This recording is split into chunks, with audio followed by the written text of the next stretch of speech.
नमस्कार, मैं डॉक्टर सपना बुंदीवाल, स्त्री रोग विशेषज्ञ। आज इस वीडियो में हम बात करेंगे कि हमें हमारी डिलीवरी, नॉर्मल डिलीवरी में जो लगने वाला चीरा होता है जिसे एपिज़ियोटमी कहते हैं, उसकी केयर कैसे करना है।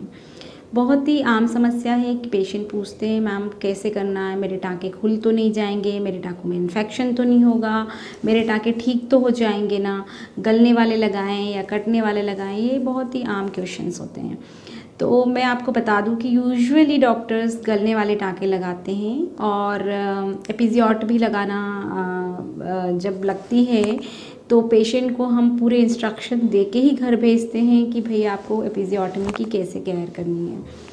अब मैं आपको बताऊंगी कि हमको हमारी केयर में क्या करना है। बेसिकली जो आपको टाँके लगे हैं वो इनिशियली 7 से 10 दिन तक बहुत दर्द होने वाले हैं। आप उसके लिए मेंटली प्रिपेयर रहें, परेशान ना हो कि मेरे टाँके बहुत दर्द हो रहे हैं, बहुत दर्द हो रहे हैं।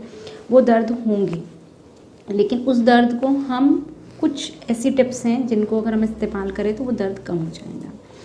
एक तो आपका डॉक्टर ने आपको हीलिंग के लिए और पेन के लिए कुछ मेडिसिन दे रखी है, आपको वो रेगुलरली लेना है। एंटीबायोटिक्स दे रखे हैं ताकि इन्फेक्शन नहीं हो, वो रेगुलरली लेना है।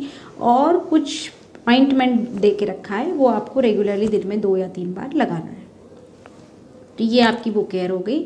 अब हमको खुद को घर जाने के बाद क्या करना है, तो हमें सबसे पहली चीज़ तो हमारा पोस्चर ठीक रखना है। हमें पैर लंबे और पास करके जब भी हम बैठेंगे तो हमें पैर लंबे और पास रखने हैं, चौड़े या आलती पालती नहीं लगाना, ताकि आपके टाँके पास रहे, जो स्किन अप्रॉक्सीमेट करी है वो पास में रहे, वो खुले ना। तो एक तो आपका ये बैठने का तरीका हो गया। दूसरी इम्पॉर्टेंट चीज़ है कि हमको उसकी सफाई, हमको अपने टाँकों को गंदा नहीं रखना है और पूरे टाइम गीला नहीं रखना। तो उसके लिए जितनी बार आप लैट्रिन या पेशाब जाते हैं उतनी बार आपको क्लीन करना है। गर्म पानी से साफ़ करके, सूखे कपड़े से पोंछ के, उस पर ऑइंटमेंट लगा के साफ़ पैड लेना है। घर का कपड़ा जो बार बार वॉश होता है वो कपड़ा नहीं इस्तेमाल करना है, बाज़ार का पैड लेना है अपने को।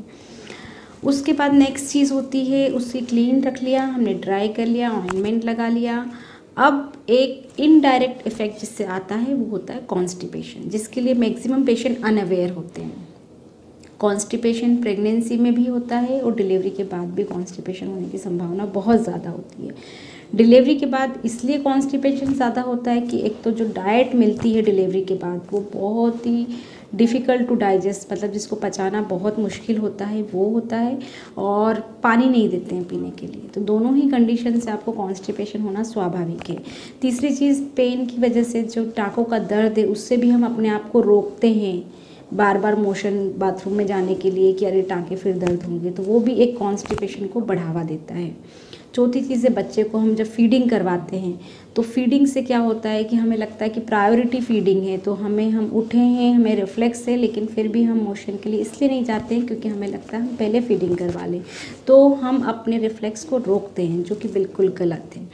तो कॉन्स्टिपेशन अपने आप में ऐसी चीज़ है जिसका हमें विशेष ध्यान रखना है, और उसको अगर आप अवॉइड करना चाहते हैं तो घर में जो भी आपको डाइट मिल रही है उस डाइट में, उस खाने में जो डाइजेस्टिबल चीज़ें मैंने बताई है, जैसे कि सलाद का लेना, पत्तेदार सब्जियां लेना, दही लेना, और खाने के बाद अजवाइन चबाना, पपीता लेना, ये आप शुरू कर दीजिए ताकि आपका खाना ईजीली पच जाए या आसानी से पच जाए। नेक्स्ट इम्पॉर्टेंट चीज़ है, अगर आपको कॉन्स्टिपेशन नहीं रखना है तो पानी का पीना। पानी कई लोग डिलीवरी के बाद नहीं देते हैं, जो कि बहुत ही गलत है। आपको पानी कम से कम 3 लीटर दिन भर में पीना ही है। सुबह उठ के 2 ग्लास गर्म पानी पी, तो ये मान के चलिए कि 90% आपके कोई चांसेस नहीं है कि आपके टाँके इन्फेक्टेड हो या आपके टाँके खुले।